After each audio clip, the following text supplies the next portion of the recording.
And sa then, bansa magic natin as ang if. itinakda ang Diyos. Ang gawin ng bawat Aquarius. Pilipino ay Ang Aquarius kasi, nagdasal at significant din yung manalangin Aquarius lobby.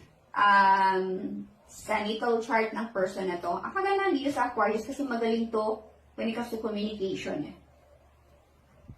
And then, meron ditong time, which is another signifier na naman siya ng destiny. And then, tatlo yung flowers dito, signifier of blooming. And then, meron ditong mushroom. Ang mushroom kasi, signifier of bigla na lang, parang kabuti na biglang sumulpot. Ganon. And then, merong letter C, letter E. Dalawa yung letter R dito. So, dalawang letter P, dalawang letter R, clouds. Pero, pag nakita nyo tong person na to, hindi lang to laging, pag nakilala nyo tong person na to, hindi yung puro mabait lang siya, marunong din siyang magalit, ganun. So, kung marunong siya magmahal, marunong siyang magalit. Pero napaka-cool ng person na to, mahilig to sa music.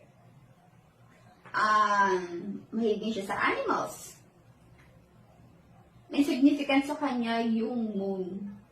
Lalo na Christmas, isa to sa paborito ng taong to. Interesting. Now, titingnan natin.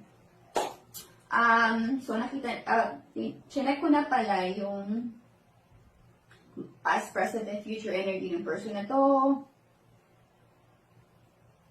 Paano siya magiging sikat. And butterfly. Alam niyo, nakakatuwa sa butterfly, no? Kasi, di ba, nagsimula as larva. Sabi, pag nakakita tayo ng larva, oh my gosh, uod, mga ganun, di ba? Pero kapag it's time niya na maging butterfly, di ba, gumagawa siya ng cocoon, pumapasok siya doon, nag-i-stay siya doon, parang for healing, transformation, and then, pag time niya na maging butterfly niya, doon na din lalabas siya rin sa cocoon, di ba?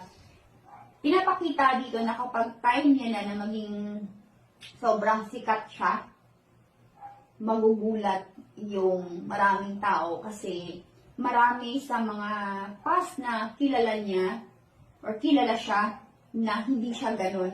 And then, ano nangyari dito sa person na to? Bigla na lang, hindi ko akalain na meron palang talent na ganito itong person na to. Hindi ko akalain na sobrang talented pala, sisikat pala itong person na to kasi dati, binubuli ko lang to. Dati, sinasabihan ko ng mga hindi magaganda kasi akala ko hindi talented, akala ko hindi sisikat, akala mga ganon yung energy dito. So marami sa mga past connection ng person na to hindi talaga akalain na sisikat. Parang siya, yung pangdating na pang Pacquiao, pang Manny Pacquiao, di ba, na from sobrang hirap sa life, nagpusige, nag-fail, from rag to riches. So galing to sa mahirap na buhay, mahirap na pamilya itong person na to, and mapupunta siya sa rurok ng tagumpay. Look at that. Okay, ang bouquet kasi dito, di ba yung binibigay yun pag merong mga award?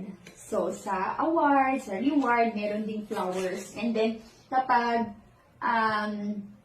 di ba pag meron tayong mga special na gustong bigyan, iparamdam na special sila, nagbibigay tayo ng bulaklak, right? So, ganun din yung pinapakita nila dito. Feminine, kasaga dito ng babae. Wow! Fortuna! And number 11. So, maaaring ang life path number ng person na to is number 11. And, significant sa kanya yung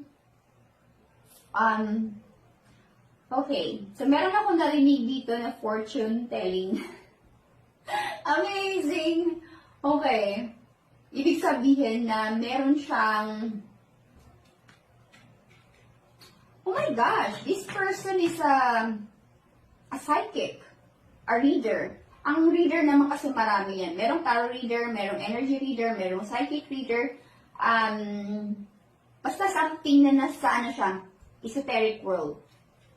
Mag-consider ninyo yung person na to na parang siyang rebellious. Or parang yung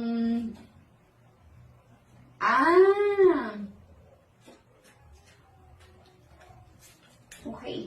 yung rebel dito, hindi ito negative. Actually, positive siya in a way na hindi siya basta-bastang sumusunod sa common rules or kumbaga parang, oh, ito yung policy in a way na kailangan sumunod ka. Meron kasi sa ano natin, di ba, sa community natin or parang, ano ba sabihin ito?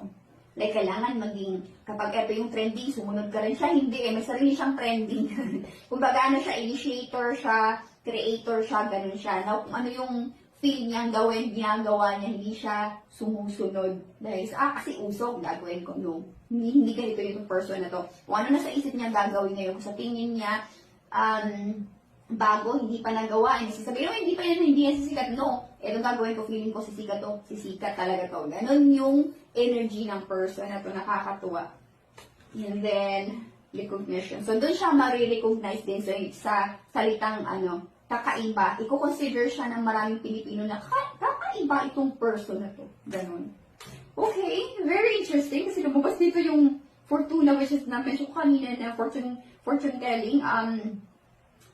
This person is a reader, as what I mentioned, is a psychic. So, I'm curious kung sino yung person na to. Pipicturean ko to yung,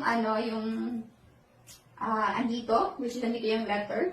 And then, kayo na bahala kung sino man itong person na to. Maaaring kilala nyo to.